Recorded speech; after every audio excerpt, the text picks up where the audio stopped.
penalty is an ineffective way of capital punishment, and my secondary claims are that there are wrongful convictions, it fails to deter crime, and the financial costs the country has to face when it comes to death penalty are too high. So my first claim is that there are wrongful convictions. So for the most part, those assigned are guilty, innocent people still suffer. According to USA Today, while 972 people have been put to death row since the 1970s, at least 119 have been taken off death row because of evidence.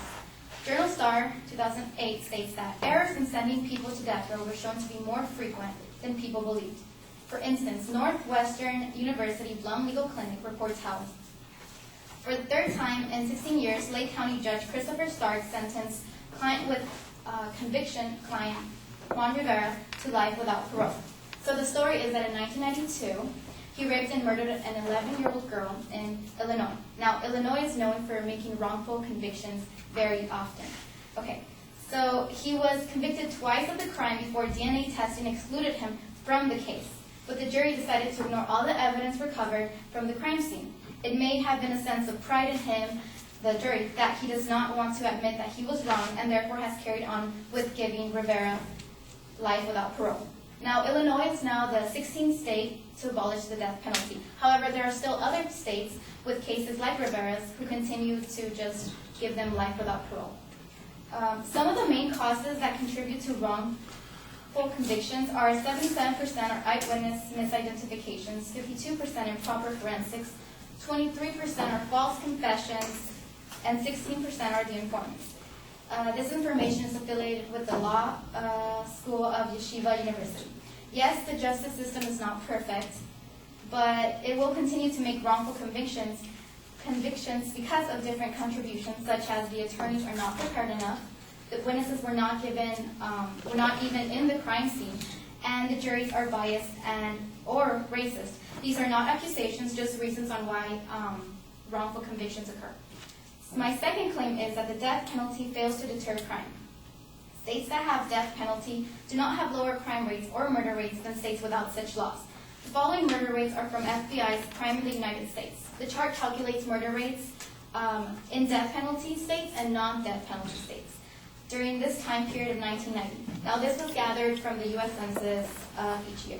So states that still have the death penalty continue to have a higher murder rate than those without it. It varies from 2% to 5%, but they still continue to have less murder rates. And retribution only continues the cycle of violence. Getting even with the murdered will not bring the victim back to life. This was taken from a statement of the Administrative Committee of the United States Catholic Conference. It's an excerpt from To End Death Penalty, a report of the National Jewish Catholic Consultation. We cannot overcome crime by simply executing criminals, nor can we restore the lives of innocent by ending the lives of those convicted of their murders. The death penalty offers a tragic illusion that we can defend life by taking a life. Now, my third claim is that the financial costs the country has to face when it comes to the death penalty are too high. Every dollar we spend on capital case is a dollar we can't spend anywhere else. We have to let the public know what it costs to pursue a capital case. John and Bailey, Chief State's Attorney, Connecticut. Money can be distributed differently instead of so much of it going to the jail system. In a recent article by Alec Baldwin in the Huffington Post, he wrote, "The death penalty costs a lot of money. The death penalty costs more money than it costs to house an inmate for life. We don't want to kill innocent people, and we don't need to kill the guilty ones either." According to a 2006 study released by the Washington State Bar Association, a death penalty trial cost approximately $470,000 more than a murder case, and in which the death penalty is not sought, an additional $70,000 in court cases. The study also found that more than $200,000 is spent on average on appeals. Now, financial costs to taxpayers are higher when it is spent on capital punishment rather than a lifetime jail sentence. For this reason, according to an article in the LA Times by Carol J. Williams, a federal judge and law professor have shown that the taxpayers have spent over $4 billion in the past 3 decades, only to carry out 13 executions. The article states that Governor Jerry Brown in April scrapped plans to build a new $356 million death row, saying that budget funds were better spent on children or the elderly instead of prisoners. A study released in June by U.S. Court of Appeals Judge Arthur Alarcon found that California's death penalty system is currently costing the state about $184 million per year. In conclusion, the death penalty should be abandoned by all states because it is an ineffective capital punishment. The possibility will always exist that innocent people may be put to death. The death penalty fails to deter crime, and the country spends millions of dollars on death penalty cases.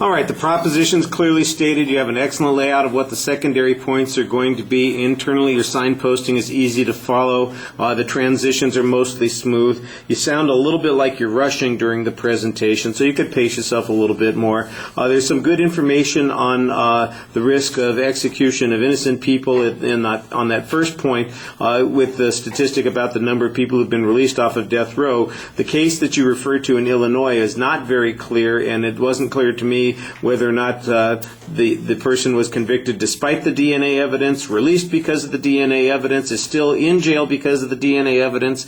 So you need a direct quote on this. You're trying to paraphrase the example, and you need to have a much more specific illustration on that particular point. Statistical information on execution rates and murders, you make a reference there, that's fine. You've got a lot of statistical information on how much we spend on costs. That's pretty good. I don't know that you were very consistent about citing your sources for the most part, and for the most part I thought the evidence was appropriate, although I did take a point away for quoting Alec Baldwin. That's a little iffy, And like I said, the problem is that there are a couple of places still where value claims are being put into place. There's an argument from the one group that says we're not going to achieve justice, we're not going to bring something back. That's a value argument. And when Brown says that our priorities ought to be spending money on kids and education, that's a value argument as well. The argument that, let's say, that law enforcement suffers because we spend the money on this, that I think would be a claim of fact. All right, thank you.